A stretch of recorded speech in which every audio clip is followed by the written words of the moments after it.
Frères et sœurs, nous sommes dans ce temps de neuvaine qui va nous conduire à la Pentecôte. Dans une semaine déjà, c'est la fin du temps pascal. Ça passe vite. L'Esprit Saint va nous être donné, redonné, comme il l'a promis. Et donc nous sommes dans ce temps d'attente. Le Christ est monté dans la gloire du ciel, pas pour nous abandonner, mais pour nous rejoindre et avoir une intimité avec nous nouvelle, sous des modalités nouvelles. Alors aujourd'hui, on a l'évangile donc de Jean 17. Jean 17, c'est la grande prière sacerdotale de Jésus, la grande prière du Christ, grand prêtre, qui va s'offrir en sacrifice pour mourir et ressusciter.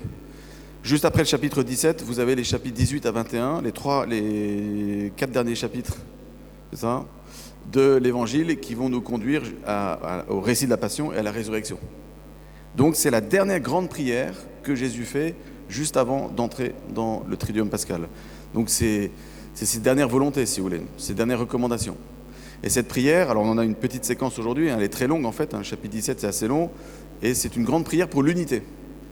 La grande prière du Christ, avant de mourir, c'est de supplier le Père de donner l'unité, d'accorder l'unité. Et donc c'est pour ça que l'évangile aujourd'hui, la séquence, la portion que nous avons aujourd'hui, insiste beaucoup sur l'unité dans la charité. Et la charité dans l'unité comme source de la foi. Jésus dit clairement que ce qu'il veut, c'est l'unité, qu'il soit un, que eux soient en nous, comme nous sommes un, le Père et moi. Et Jésus précise, pour que le monde croie. Donc, en gros, pour résumer, le grand message fort de l'Évangile aujourd'hui, c'est unité dans la charité en vue de la foi et de la mission. Alors, du coup, l'unité, elle est effectivement présentée comme condition indispensable pour la propagation de la foi. La foi est appelée à se propager, pas comme un virus, mais comme un bon parfum qui va remplir toute la pièce, comme dit l'Évangile. Et donc cette propagation de la foi, cette transmission de la foi, elle ne se fait pas de façon automatique, elle se fait par, notamment, dit Jésus aujourd'hui dans l'Évangile, par l'unité entre nous. L'unité, ce n'est pas de l'uniformité. L'unité, ce n'est pas un espèce de moule à gaufre ou un moule à saucisse. On est tous calibrés de la même manière. Il y a une grande richesse dans cette unité. Il y a une diversité qui est voulue par Dieu. C'est ce que Jésus dit lui-même. Il y a une diversité de demeures dans la maison du Père. Mais pour autant, ce n'est pas l'apologie de la différence pour la différence. La différence est une richesse si elle conduit à une unité profonde. D'accord ? Alors, le Christ insiste beaucoup sur cette unité. Et l'évangile d'aujourd'hui est particulièrement fort là-dessus. Cette unité, elle est fondée, on va faire 30 minutes de théologie un peu en partant du haut, elle est fondée en Dieu en fait. Le plus grand des mystères pour nous, c'est le mystère de l'unité de Dieu. Avant même la Trinité. Dieu est un. D'ailleurs, on commence par ça dans le credo. Je crois en un seul Dieu, et ensuite on déroule le tapis rouge, le Père, le Fils et l'Esprit. Donc ce qui est premier, la première des grandes révélations qui nous a été faite, c'est que Dieu est un, l'unité de Dieu. Il n'est pas tout seul, C'est ça la grande richesse du mystère trinitaire, c'est que c'est un seul Dieu en 3 personnes. Donc il y a une diversité, une pluralité de personnes en Dieu. Mais il y a une unité profonde, un seul être divin. L'être du Père, c'est l'être du Fils, c'est l'être de l'Esprit Saint. C'est quelque chose pour nous qui est difficile à imaginer, mais c'est la grande révélation que le Christ a faite. Alors, cette unité, elle va jaillir dans une diversité de personnes dans la Trinité, et cette Trinité elle-même va sortir d'elle-même. Jésus dit souvent, c'est pour ça que je suis sorti du Père. Il va sortir pour... le Père va envoyer, on parle des 2 mains du Père, saint Irénée parlait des 2 mains du Père, le Fils et l'Esprit. Et avec ces 2 mains, il va révéler qui il est, par le Fils dans l'Esprit Saint. Il va se montrer, il va montrer son visage à travers le Christ et dans l'Esprit Saint, et puis il va apporter le salut au monde. Révélation et rédemption. Les 2 grandes missions du Christ et de l'Esprit Saint. Alors cette unité, du coup, elle se fait, elle est présentée par Jésus comme condition indispensable pour la transmission de la foi. Ça veut dire qu'on ne peut pas transmettre la foi sans une unité profonde entre nous. La transmission de la foi sans l'unité, c'est du marketing. Ça va peut-être toucher l'un ou l'autre, mais ça ne portera pas de fruits à long terme. La liturgie sans l'unité, c'est du théâtre. C'est peut-être joli, ça va vous faire des petits effets, mais en fait, ça ne va pas porter de fruits à long terme. Tout ça n'a de sens, si nous sommes ici aujourd'hui, c'est parce que nous sommes membres de l'Église. Nous appartenons au Christ. On n'est pas venu parce que j'ai telle préférence ou telle autre préférence. On a le droit d'avoir des préférences, mais la raison profonde pour laquelle on est ici, c'est qu'on a tous été greffés au Christ, le même Christ, dans la même Église, par le sacrement du baptême. Ou bientôt pour ceux qui sont catéchumènes, ou bientôt peut-être pour ceux qui ne savent pas encore qu'ils le recevront bientôt parmi nous. Alors cette unité, dit le Christ, elle doit être vécue dans une charité profonde, dans ce que lui appelle l'amour. Donc en fait, on a l'impression qu'on assiste à un match de tennis, c'est Roland-Garros en ce moment, où on se renvoie la balle entre les deux joueurs de l'unité et de la charité. Et donc Jésus parle unité, amour, unité. L'unité entre nous, le Père et moi, doit rejaillir sur vous dans l'unité entre les disciples du Seigneur. Alors cette unité, elle se fait dans la charité et elle se fait dans la vérité, dans la foi. Il n'y a pas d'unité sans la charité et il n'y a pas d'unité sans la foi. Alors je vais vous donner un exemple tout bête en fait. Je repensais au pèlerinage que nous avons vécu récemment en Terre Sainte.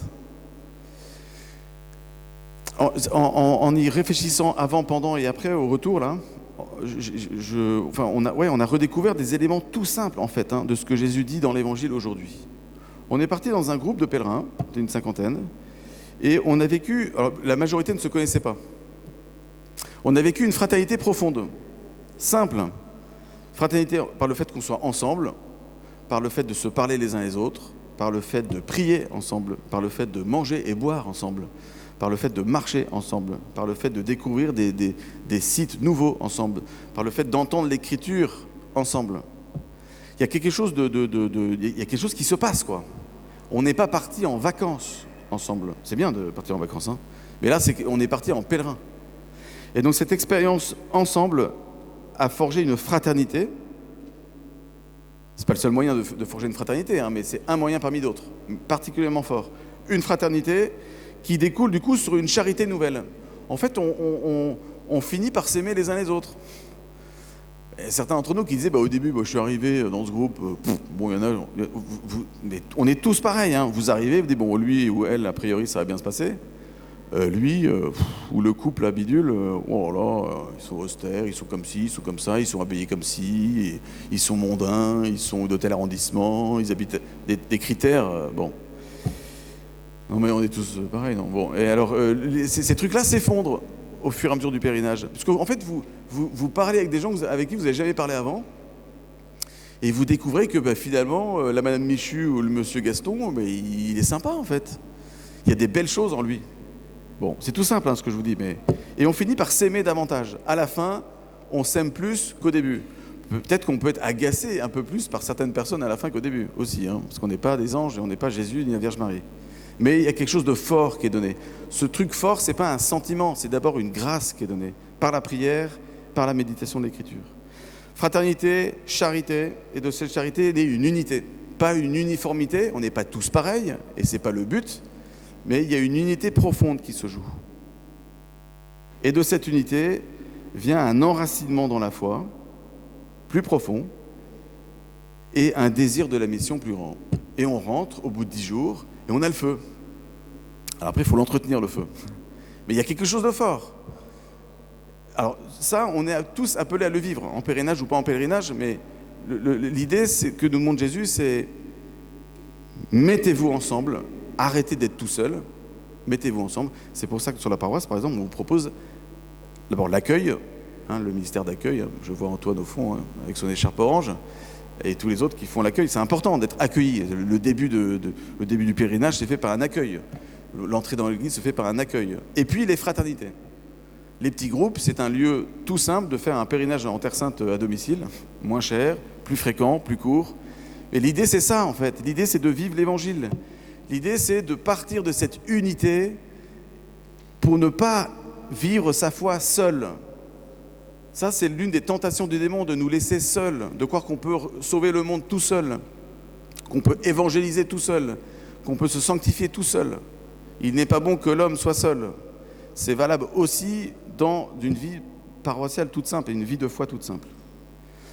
C'est pour ça d'ailleurs que Monseigneur de Germay, dans sa lettre, l'archevêque de Lyon, dans sa lettre pastorale là, qu'il nous a écrite l'an dernier, qui s'appelle Cap sur la mission, il y a 5 grandes étapes. La première étape, les 2 premières étapes, c'est l'unité du presbytérium, donc il insiste sur l'unité entre les prêtres, et puis l'enracinement dans le Christ, en vue de la mission. Cet enracinement, il se fait dans l'exercice de la charité. Il parle de l'unité entre les prêtres. Donc, il nous invite, il nous appelle concrètement à nous rencontrer, à nous parler, à échanger, à prier, voilà. Et lui-même nous le propose dans le diocèse, en vue de nous enraciner dans le Christ. Vous voyez, c'est pour ça que dans la paroisse, on vous propose des lieux d'enracinement dans le Christ, par la grâce sacramentelle et par la grâce du sacrement du frère, comme on dit. Le sacrement de l'Eucharistie, qui est la centrale nucléaire de la paroisse, si vous voulez, tout part de ça. Et aussi notamment le sacrement de la réconciliation, qui est le lieu où on ressuscite. Et puis, tous ces lieux où on peut vivre la fraternité. Les petits groupes, les fraternités, et puis pour ceux qui sont membres de la communauté d'Emmanuel, ce qu'on appelle les maisonnées. Vous voyez, ça, ce sont les ingrédients nécessaires pour vivre de l'évangile qui nous est donné aujourd'hui. L'unité dans la charité, concrètement ne pas rester seul, et puis l'unité dans la foi. L'unité dans la foi, c'est du coup la contemplation de l'Écriture sainte, c'est ce que nous avons vécu dans ce pèlerinage en Terre Sainte, et puis la contemplation aussi de ce que l'Église nous enseigne, ce qu'on appelle le magistère de l'Église. Le magistère de l'Église, c'est quoi ? C'est Saint Pierre qui nous parle depuis la barque. Parce que Jésus nous a dit je vous enverrai l'Esprit Saint qui vous conduira vers la vérité tout entière. Et l'Église, avec les différents ministères, a reçu la mission de nous conduire par l'Esprit Saint à cette vérité. D'où le ministère de l'enseignement et de l'écoute, en fait, de ce que l'Église a reçu pour mission de nous dire, pour nous conduire à cette vérité. La foi, le magistère de l'Église, l'Écriture sainte, tout ça dans cette unité fraternelle.